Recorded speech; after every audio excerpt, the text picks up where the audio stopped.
নমস্কার বন্ধুরা, আমি Akshay Shah, YouTuber and reporter my ট্রাভেলসের ইউটিউব চ্যানেল। আগামীকাল 8ই এপ্রিল 2026 আমাদের এই শ্রীরামপুর স্টেডিয়াম মাহেশ শ্রীরামপুর স্টেডিয়ামে আমাদের তৃণমূলের সর্বভারতীয় সুপ্রিমো এবং মাননীয় মুখ্যমন্ত্রী মমতা বন্দ্যোপাধ্যায় আসছেন সভা করতে, জনসভা 26শে বিধানসভার জন্য। 26শে এপ্রিল ভোট আছে এই হুগলিতে।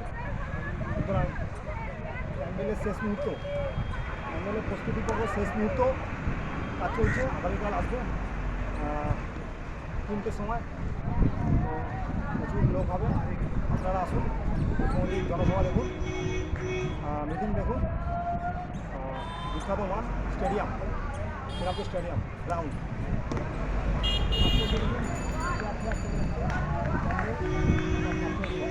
আমি অক্ষয় শাহ, ইউটিউবার।